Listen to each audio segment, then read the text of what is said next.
美国准备好在印太地区开战了吗？拜登政府猛踩油门，但是没油了。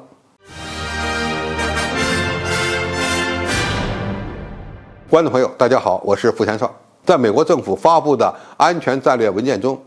加强印太地区的军事存在应该是最优先的。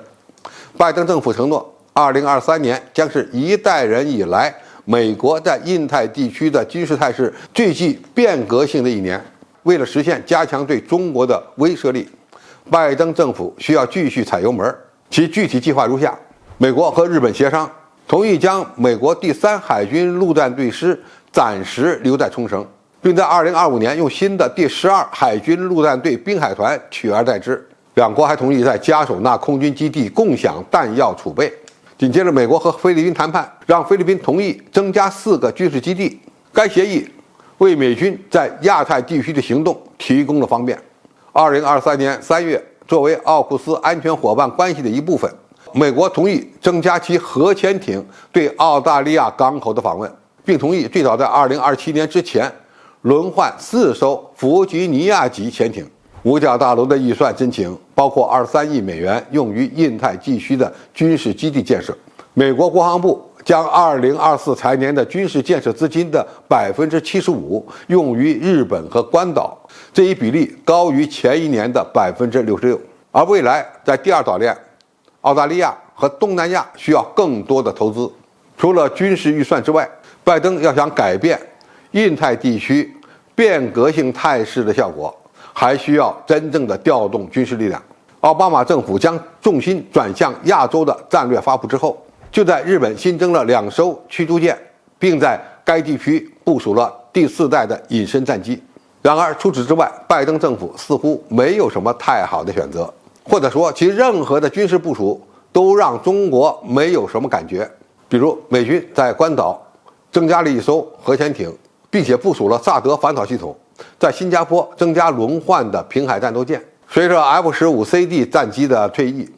美军甚至找不到在日本加索纳空军基地保持空中优势的战斗机。在日本三泽空军基地部署 F-35A 隐身战机将是其下一步的行动。但是在中国空军已经大量装备歼20战机的情况下，部署 F-35似乎也没有太大的作用。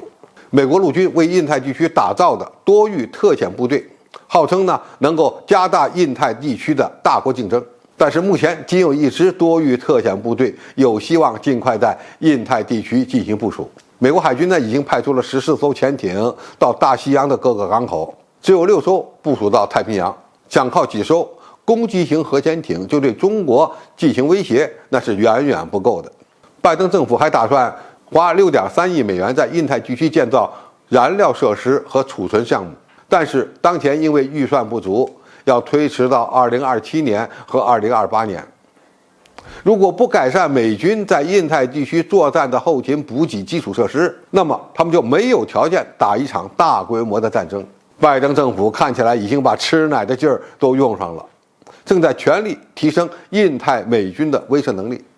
但是具体到执行层面，可能远没有达到威慑的程度。表面上看，美军的印太战略似乎挺猛，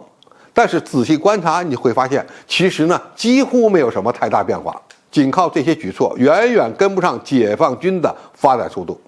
另外，美军想在印太地区作战，还缺少真正的联合作战司令部，缺少数量庞大的商用补给船队，缺少适应印太地区作战的先进战机，缺少合用的预警机、隐身战略轰炸机等等。所以美军的印太综合威慑战略在很大程度上也就是打打嘴炮而已，与塑造能与中国进行大国战争的能力还差得远。拜登政府已经很努力了，但是无奈美国的军费不允许，也就是缺少必要的资源。看来美军也只能继续焦虑下去了。好，今天评述就到这里，谢谢大家收看，我们下期再见。